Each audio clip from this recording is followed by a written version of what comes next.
The alley reeked of stale beer and desperation. The kind of place where dreams went to die under flickering streetlights.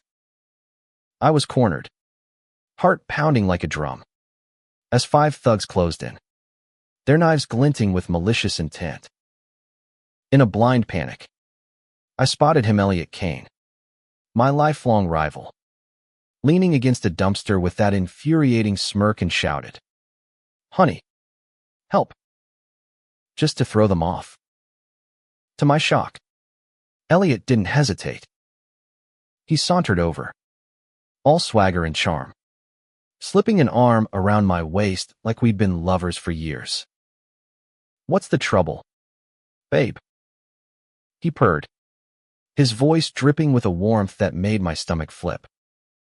The thugs froze, confused, and I realized Elliot was playing along maybe too well. His hand lingered on my hip, his breath warm against my ear, and for a moment, I forgot we were enemies. "My name's Riley Parker, and I grew up in the rough edges of Chicago, where loyalty was earned in bruises and trust was a luxury I couldn't afford." Elliot and I had been at each other's throats since high school. 2 queer kids clawing for survival in a world that didn't always want us. He was the golden boy, charismatic, athletic, always one step ahead, while I was the scrappy underdog, all sharp edges and defiance. Our rivalry was legendary: stolen scholarships, public humiliations, and a fist fight that left us both bloodied and breathless. But tonight, in this alley, something shifted. The thugs muttered among themselves, sizing us up. Elliot's arm tightened around me, and I caught a flicker of something in his green eyes: concern. Maybe. Or something deeper. "Back off," he said, his voice low and dangerous. "He's with me." The leader, a burly guy with a scar across his cheek, sneered but hesitated. Elliot's reputation as a street-smart charmer wasn't just talk. He had a way of making people listen, even when they wanted to swing. "Prove it," Scarface growled, stepping closer. My heart sank. These guys weren't buying the act, and I could feel the weight of their malice pressing in. But Elliot, damn him, didn't flinch. He turned to me, his gaze softening, and before I could react, he leaned in and kissed me. Not a quick peck, but a slow, deliberate kiss that tasted of mint and adrenaline. My mind went blank, my knees weak, as the world narrowed to the warmth of his lips and the thundering of my pulse. The thugs hooted, some laughing, others backing off, convinced we were a couple. When Elliot pulled away, his smirk was back, but his eyes held a question I wasn't ready to answer. "Let's go, sweetheart," he said, loud enough for them to hear, and tugged me out of the alley. My legs moved on autopilot, my brain still reeling from the kiss that felt too real to be a performance. We ducked into a diner a few blocks away, the kind with sticky tables and a jukebox playing old Springsteen tunes. I slid into a booth, trying to ignore the way my skin still tingled where he'd touched me. Elliot sat across from me, his casual confidence infuriating as ever. "You're welcome," he said, sipping a coffee the waitress had brought without asking. "Welcome," I snapped, my voice sharper than intended. "You kissed me, Kane. What the hell was that?" He leaned forward, elbows on the table, his grin maddeningly smug. "Saved your ass, didn't I? Besides, you didn't exactly push me away." His words hung between us, heavy with implication. I wanted to argue, to tell him he was wrong. But the truth was, I hadn't pushed him away. I'd leaned into it, and that scared me more than the thugs ever could. The diner's fluorescent lights buzzed overhead, casting harsh shadows on Elliot's face. He was beautiful, always had been, with that sharp jawline and those eyes that seemed to see right through me. But beauty didn't erase the past the way he'd sabotaged my chance at a college scholarship, or how he'd outed me to our high school in a moment of petty revenge. We were enemies, plain and simple. So why did my heart race when he looked at me like that? "Look," he said, his tone softening. "I didn't plan that back there. But you were in trouble. And, I don't know, Riley. Maybe I didn't hate it as much as I should have." His honesty caught me off guard, like a punch I didn't see coming. I wanted to lash out, to rebuild the walls between us. But something in his voicey a crack of vulnerability made me pause. Before I could respond, my phone buzzed. A text from my sister. "Mia, you okay? Heard about trouble near 5th Street. I typed a quick reply, assuring her I was fine, but my hands shook. The alley wasn't random. Those thugs had been looking for me. I'd been digging into some shady dealings at the community center where I volunteered, and someone wanted me to stop. I hadn't told anyone, not even Mia, but the weight of it was crushing me. Elliot noticed my unease. "What's going on, Parker? Those guys weren't just random punks." His voice was low, almost gentle, and for once, there was no mockery in it. I hesitated, torn between distrust and the strange pull I felt toward him. Against my better judgment, I told him everything: the community center, the missing funds, the threats I'd received. His expression darkened, but he didn't interrupt, just listened in a way I hadn't expected. When I finished, he leaned back, exhaling sharply. "You're in deep, Riley. You need help." "I don't need your help," I shot back, but the words lacked conviction.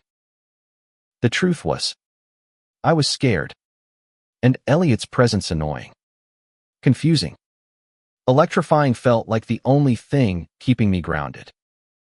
He reached across the table, his fingers brushing mine, and I didn't pull away. "You don't have to do this alone," he said, his voice barely above a whisper. "Not anymore."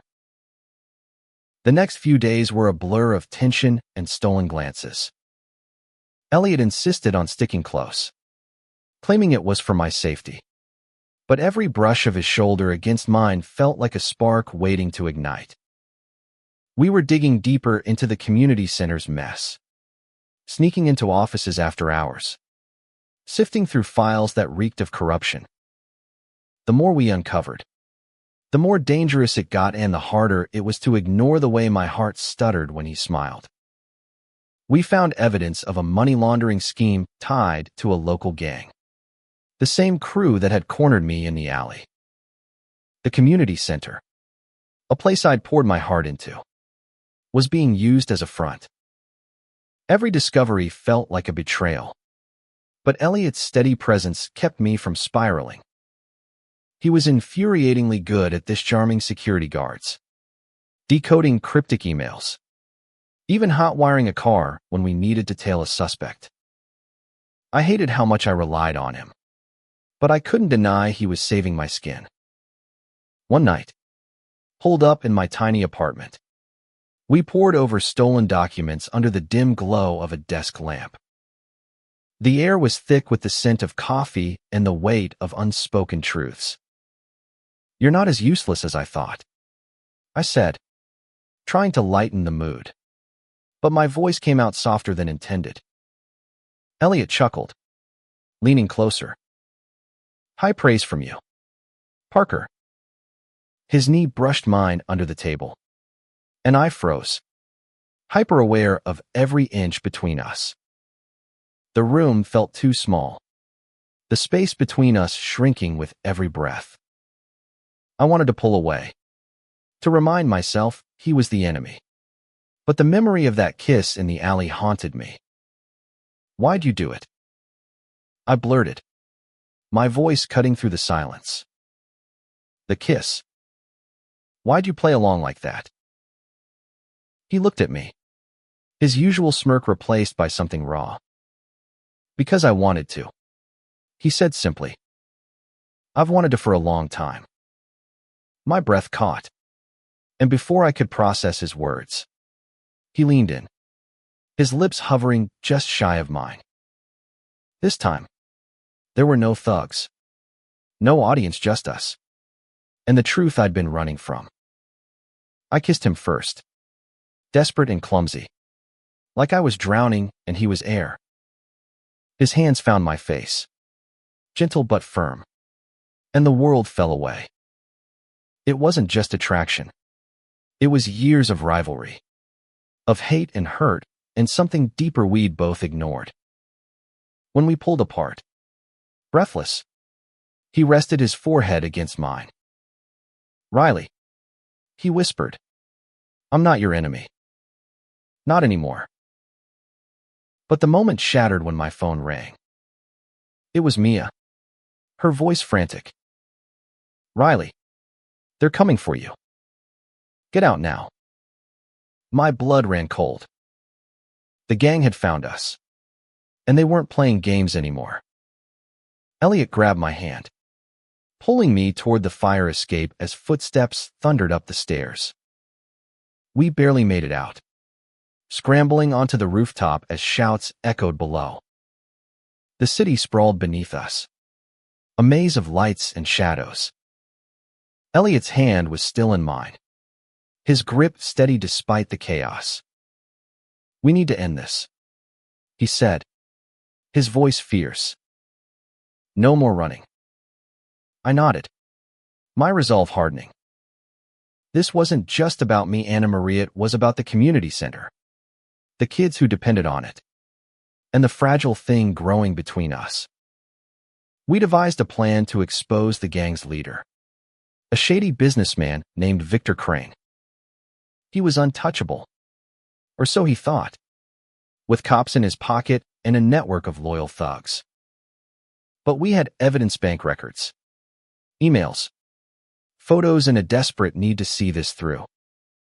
The next night, we slipped into a warehouse where Crane was meeting his crew, our hearts pounding in sync. The place was a fortress, all concrete and steel, with armed guards at every corner. Elliot's charm got us past the first checkpoint, but inside, things went south fast. A guard recognized me, and before we could blink, we were surrounded again. This time, there was no bluffing our way out. Crane stepped forward, his smile cold as ice. "You boys should have stayed out of my business," he said, nodding to his men. Elliot shoved me behind him, his stance protective. "Touch him, and you're done," he growled, his voice carrying a weight I'd never heard before. I wanted to tell him to stop, to run, but my throat was tight with fear and something else, gratitude. Maybe. Or love. The thought hit me like a freight train, but there was no time to dwell on it. Gunshots rang out, and chaos erupted. Elliot tackled me to the ground, shielding me as bullets flew. My mind raced, piecing together a way out. I spotted a stack of crates nearby, unstable and heavy. With a desperate shove, I toppled them, creating a distraction as the guards scrambled. Elliot grabbed my hand, and we ran, dodging bullets and weaving through the maze of the warehouse. We made it to the street, breathless and bruised, but alive. Sirens wailed in the distance. Someone had tipped off the cops. Maybe Mia. As we hid in the shadows, catching our breath, Elliot pulled me close. "You okay?" he asked, his voice rough with worry. I nodded, my chest tight. "You didn't have to protect me like that," Yes, I did, he said, his eyes fierce. I'm not losing you. Riley. Not now. The fallout was messy, but we had enough evidence to bring Crane down. The cops, not all of them corrupt, raided his operations, and the community center was saved. The kids I'd fought for would have their safe haven, and that alone made it worth the bruises. But the real victory was standing beside me, his hand brushing mine as we watched the news break on a diner's TV. Elliot and I hadn't talked about what happened in the warehouse, or the kiss in my apartment, but the air between us was different now, charged. Fragile. Alive. We walked through Chicago's streets, the city humming with possibility. The scars of our past were still there, but they felt less like wounds and more like stories we'd survived together. One night, under the glow of a street lamp, I stopped walking. Why me? I asked, my voice barely audible. After everything we've done to each other, why risk it all? Elliot turned to me, his expression soft but certain. Because you're worth it. Riley. You always were. He stepped closer, his hand finding mine. And this time, I didn't pull away. I spent years fighting you because I didn't know how to do this instead. He gestured between us, a small, hopeful smile breaking through. I laughed, the sound shaky but real. You're an idiot. Kane. Yeah, he said, grinning. But I'm your idiot now. We kissed again, slower this time. No danger to push us together. Just the quiet truth of what we'd become. The city moved around us, indifferent but alive. And for the first time, I felt like I belonged not just to Chicago, but to him. Months later, the community center reopened, brighter and stronger than before.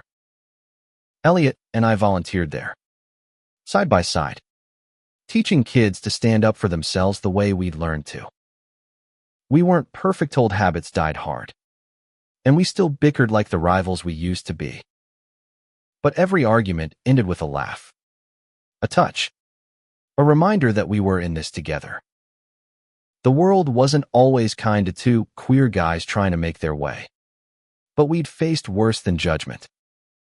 We'd faced knives, bullets, and our own stubborn hearts, and we'd come out stronger. The alley where it all started was just a memory now, a place where enemies became lovers under a flickering streetlight. As we stood together at the center's ribbon-cutting ceremony, Elliot slipped his hand into mine, his grip warm and steady. Ready for the next fight? Parker? He asked, his eyes sparkling with mischief.